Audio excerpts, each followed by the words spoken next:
Assalamualaikum warahmatullahi wabarakatuh. Perkenalkan, nama saya Nadia Novita dari kelas PS4A nomor presensi 16. Pada kesempatan kali ini, saya akan mempresentasikan proposal pemasaran bank syariah. Sebelumnya, yang saya hormati Bu Mustika selaku dosen pengampu dari mata kuliah ini, dan juga teman-teman saya dari kelas PS4A yang saya sayangi dan saya banggakan.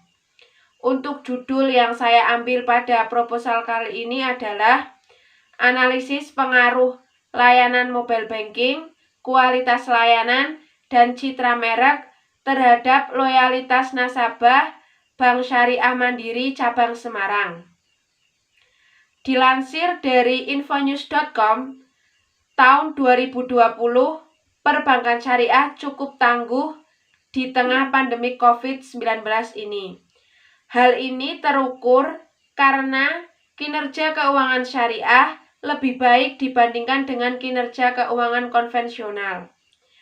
Wimbo Santoso selaku Ketua MES mencatat bahwa aset industri keuangan syariah tumbuh cukup tinggi sebesar 21,48%, mencapai 1.770,3 triliun rupiah.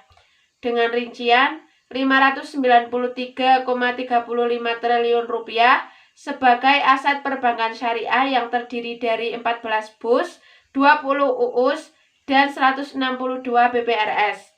Kemudian 1.603,81 triliun rupiah sebagai aset pasar modal syariah, termasuk juga reksadana syariah, dan 113,16 triliun rupiah sebagai aset IKNB syariah. Tantangan Indonesia di tahun 2021 yaitu pangsa pasar yang masih rendah. Hal ini dibuktikan dengan indeks literasi perbankan syariah yang masih berada di 0,93% dan indeks inklusi syariah sebesar 9,1%. Padahal secara nasional untuk indeks literasi itu sudah mencapai 38,3 dan inklusi keuangan mencapai 76,19%. Berdasarkan hal tersebut, keuangan perbankan syariah itu perlu meningkatkan pangsa pasar untuk mencapai target. Bangsa Indonesia merupakan penduduk yang memiliki jumlah muslim terbesar di dunia, yaitu mencapai 229 juta jiwa atau sekitar 87% dari total penduduk Indonesia. Dengan adanya peluang tersebut, hal ini bisa digunakan untuk menggapai tantangan-tantangan tersebut. Bersamaan munculnya neobank, bank syariah juga perlu meningkatkan strategi teknologi digital. Hal ini dikarenakan segmen anak muda menurut BPS per 21 Januari 2021 mencapai 53%. Dari total populasi milenial sebesar 25,8% dan Gen Z sebesar 27,9%. Jadi targetnya itu sekitar 144 juta penduduk anak muda yang adaptif terhadap teknologi. Berkaitan dengan hal tersebut, peningkatan teknologi digitalisasi juga terus dilakukan oleh BSM Syariah. Salah satunya dengan peluncuran mobile banking. Terbukti pada annual report 2019 itu menunjukkan bahwa transaksi mobile banking nasabah BSM Syariah mengalami peningkatan. Fee-based income dari mobile banking sendiri memiliki kontribusi tertinggi dengan pertumbuhan sebesar 88,03% dari 27,40 miliar pada Desember 2018 menjadi 51,64 miliar di Desember 2019. Sampai dengan 2019, user Mandiri Syariah Mobile mencapai 1,05 juta user dengan jumlah transaksi itu sebesar 24 juta transaksi. Pertumbuhan transaksi tertinggi itu berasal dari transaksi zifaf, zakat, infak, sedekah, dan juga wakaf yang naik sebesar 374% dari yang semula 440.000 transaksi di tahun 2018 menjadi 2 juta transaksi di tahun 2019. Meskipun begitu, angka tersebut itu belum memenuhi target dari total keseluruhan. Karena yang menjadi persaingan saat ini yaitu perbankan syariah dan juga perbankan konvensional.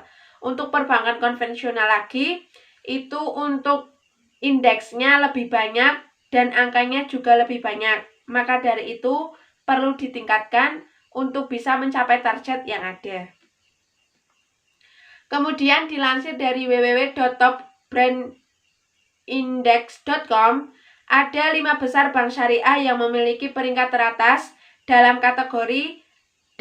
kategori banking and finance tabungan syariah, yaitu ada BCA Syariah, BNI Syariah, BRI Syariah, BSM, dan juga Bank Muamalat. Pada tahun 2017 ditunjukkan bahwa yang paling tinggi itu ada BSM, disusul dengan tahun 2018 juga yang tertinggi di antara 5 bank itu BSM. Namun di tahun 2019 dan 2020 BSM justru mengalami penurunan yang sangat drastis dan dapat dikalahkan oleh BRI Syariah. Menurut majalah Infobank yang bekerja sama dengan Marketing Research Indonesia atau MRI, pada tahun 2019 dan 2020 dalam acara Satisfaction Loyalty Engagement Awards menyatakan bahwa pada kategori loyalty, BSM itu keluar sebagai peringkat ketiga. Hal ini menunjukkan bahwa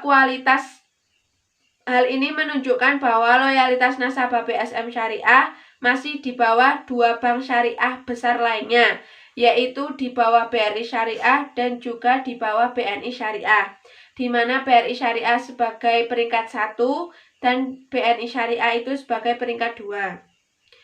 Dengan hal tersebut, maka BSM Syariah itu perlu meningkatkan kualitas layanan agar menjadi lebih baik lagi. Kualitas pelayanan yang baik memberikan rasa puas pada nasabah.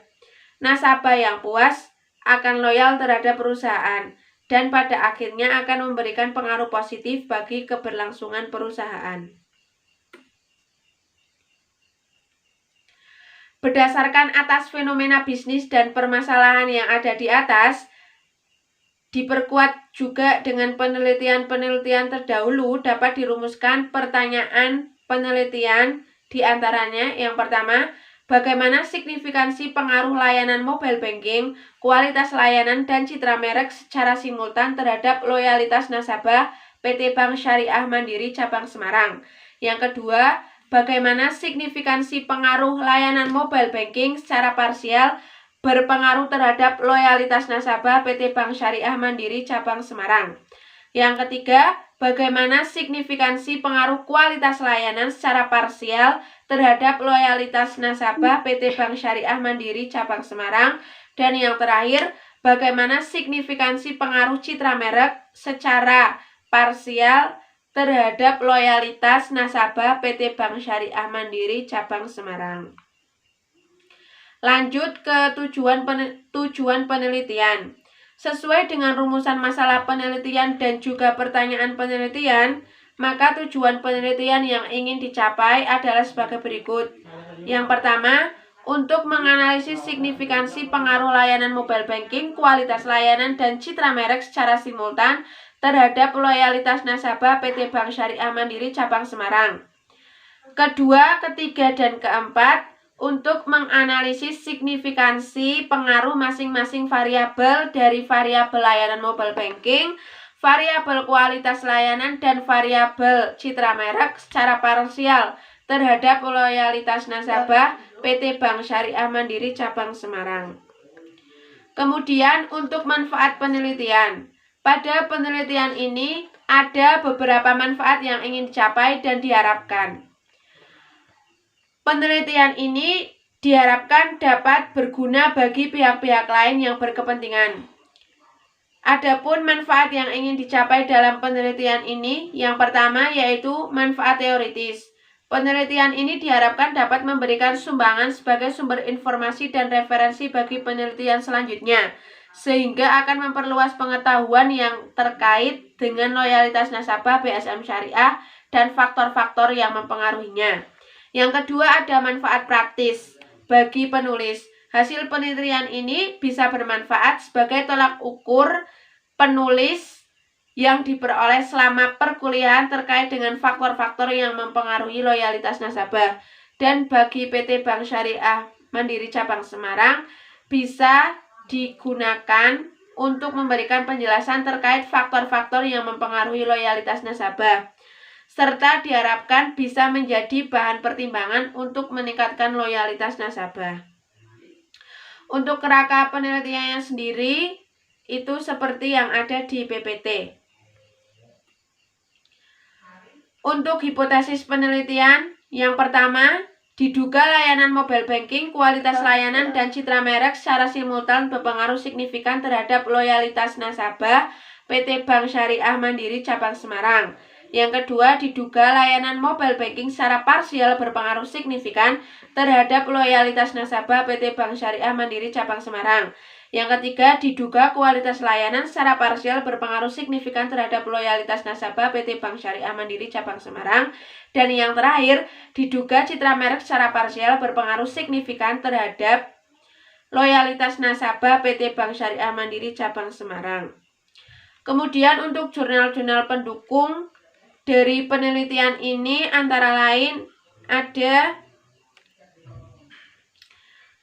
banyak ya. Antara lain yang pertama yaitu Elvirawati Tumerah, Juniarta Yonatan Kurniawan 2020, The Effect of M-Banking Service Quality and Customer Perceived Value to Satisfaction and Loyalty of Bank XYZ Customer, International Journal of Management and Humanities, IJMH, ISSN sekian. Dan beberapa jurnal pendukung lainnya bisa dilihat di PPT yang ada di sini.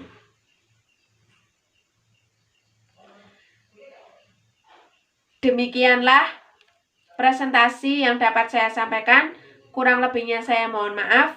Saya akhiri. Wassalamualaikum warahmatullahi wabarakatuh.